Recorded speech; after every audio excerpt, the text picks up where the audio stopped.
चलिए आज की इस वीडियो में हम जानेंगे कि रेफ्रिजरेटर में कौन कौन सा भाग लगा रहता है और रेफ्रिजरेटर हमारा कैसे काम करता है। रेफ्रिजरेटर मतलब फ्रिज।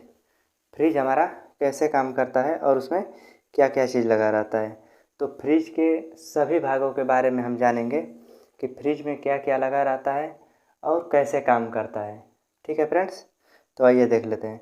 फ्रिज में सबसे जो मेन पार्ट होता है वो हमारा होता है कंप्रेसर। कंप्रेसर हमारा फ्रिज का सबसे मुख्य भाग होता है और सबसे महंगा भाग होता है। ठीक है फ्रेंड्स, इसका काम होता है, इसमें 3 लाइनें होती हैं।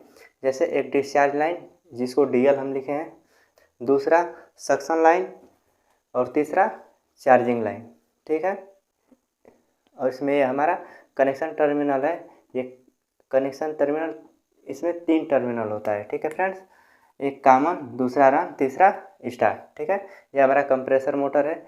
ये इसका फाउंडेशन है ये रबड़ ग्रोमेड है। मतलब ये हमारा इसलिए लगाया जाता है, रबड़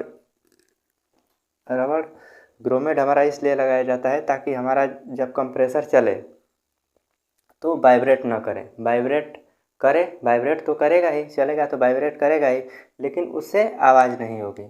ठीक है फ्रेंड्स। बाकी दूसरे पे हमारा होता है कंडेंसर।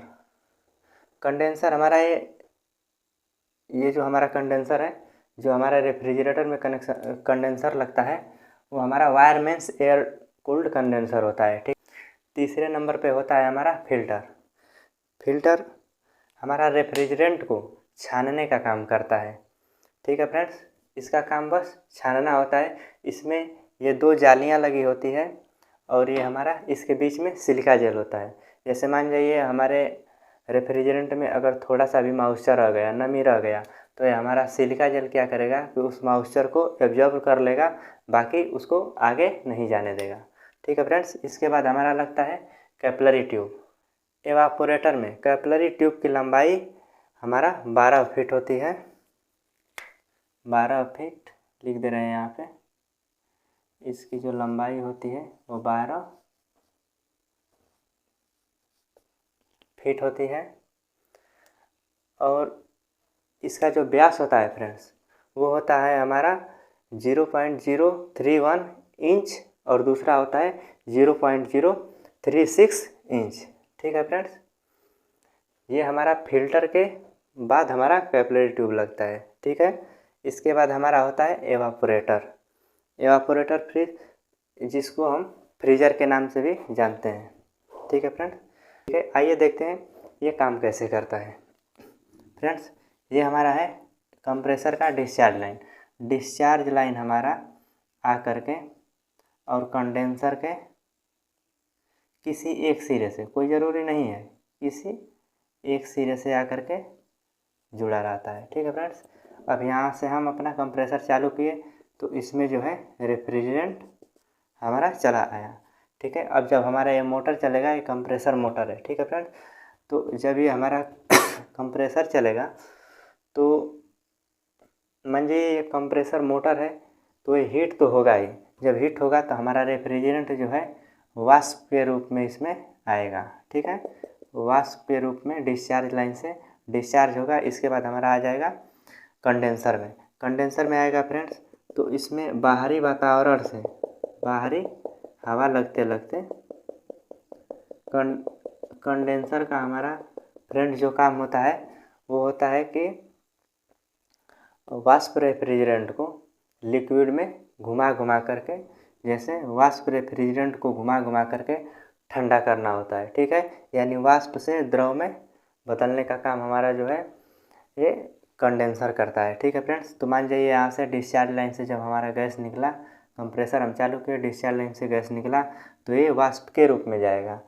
जिस समय कंप्रेसर चलता है उस समय इस कंडेंसर का जो तापमान होता है फ्रेंड्स, वो 60 से 70 डिग्री सेल्सियस होता है। ठीक है, तो मान लीजिए ऐसे घूम घूम के हमारा रेफ्रिजरेंट जो है बाहरी वातावरण लगेगा, ऐसे वाष्प के रूप में हमारा रेफ्रिजरेंट जा रहा है, लेकिन ऐसे घूमते घूमते घूमते घूमते आगे जाएगा तो हमारा लिक्विड हो जाएगा। ठीक है फ्रेंड्स, ये हमारे कंडेंसर का मेन काम होता है कि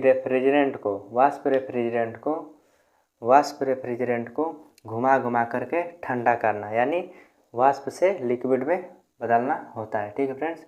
इसके बाद हमारा कंडेंसर का दूसरा सिरा जो है कि हमारा ये जुड़ जाएगा फिल्टर से। ठीक है। अब फिल्टर में हमारा जो रेफ्रिजरेंट लिक्विड रेफ्रिजरेंट जो हमारा जा रहा है वो फिल्टर में जाएगा। फिल्टर में जाने के बाद पहले छानेगा। फिल्टर का काम हमारा होता है रेफ्रिजरेंट को छानना।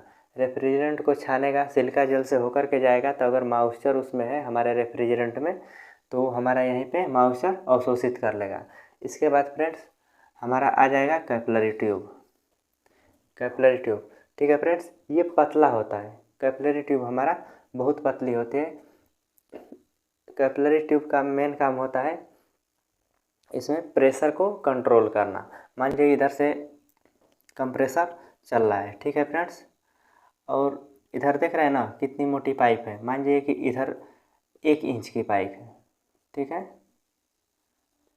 इधर मान लीजिए 1 इंच की पाइप है। तो यहाँ से तो पूरा इधर कंप्रेसर मोटर चल रहा है तो इधर जो हमारा रेफ्रिजरेंट जाएगा पूरा भर के जाएगा। लेकिन इधर क्या होगा कि फिल्टर से जो ही आगे जाएगा तो हमारा कैपिलरी ट्यूब का साइज कितना है देख लीजिए, आधा इंच भी नहीं है। ठीक है। तो यहाँ पे क्या होगा कि हमारा दबाव पड़ेगा। जब दबाव पड़ेगा तो ये कंडेंसर तो हमारा गर्म होगा ही होगा, बट अब क्या होगा कि इधर का जो प्रेशर रहेगा वो इसको बोलते हैं हम हेड प्रेशर। इधर का प्रेशर ज़्यादा रहेगा। बाकी कैपिलरी यहाँ से कैपिलरी से हो करके हमारा रेफ्रिजरेंट जाएगा एवापोरेटर में। ठीक है फ्रेंड्स।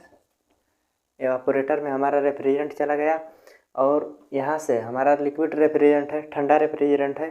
तो यहाँ से फिल्टर से हो करके कैपिलरी में जाएगा। कैपिलरी के बाद हमारा एवापोरेटर में, और एवापोरेटर से पूरा घूम घूम करके, ठीक है फ्रेंड्स, और हमारा चला आएगा सक्शन लाइन में। ठीक है। यही प्रक्रिया हमारी बार बार होती रहती है। मतलब डिस्चार्ज लाइन से हमारा रेफ्रिजरेंट निकलेगा, कंडेंसर में जाएगा। कंडेंसर में जाने के बाद कंडेंसर का काम होता है कि वाष्प रेफ्रिजरेंट को घुमा घुमा करके उसको लिक्विड में चेंज करना। ठीक है। मतलब गर्म रेफ्रिजरेंट है उसको ठंडा करना होता है। ठीक है फ्रेंड्स। अब यहाँ पे हमारा लिक्विड रेफ्रिजरेंट जाएगा। जाने के बाद हमारा इधर तो गर्म था लेकिन इधर क्या हो गया, हमारा रेफ्रिजरेंट ठंडा हो गया। अब कंडेंसर के बाद हमारा जाएगा फिल्टर में। फिल्टर में जाएगा। फिल्टर में रेफ्रिजरेंट हमारा छनने के बाद कैपिलरी में जाएगा और कैपिलरी के बाद एवापोरेटर में जाएगा फ्रेंड्स। तो इस पूरे एवापोरेटर को ठंडा कर देगा। ठंडा करने के बाद इसमें मान लीजिए हम कुछ भी रखे हैं तो उसकी गर्मी, जैसे मान लीजिए कोई फल रखे हैं तो उस फल की गर्मी को एब्जॉर्ब कर लेगा और उसकी गर्मी को खुद अवशोषित करके रेफ्रिजरेंट अपने आप को गर्म कर लेगा। और फिर ऐसे आ करके अब फिर एवापोरेटर के दूसरे लाइन से, मतलब दूसरे सिरे से हमारा कंप्रेसर के सक्शन लाइन में हमारा रेफ्रिजरेंट आ जाएगा। फिर रेफ्रिजरेंट हमारा ऐसे डिस्चार्ज लाइन से होते हुए कंडेंसर में, कंडेंसर के बाद फिल्टर में, फिल्टर के बाद कैपिलरी ट्यूब में, कैपिलरी ट्यूब के बाद एवापोरेटर में, और एवापोरेटर से हमारा सक्शन लाइन में चलाएगा। यही प्रक्रिया बार बार होती रहती है। ठीक है फ्रेंड्स।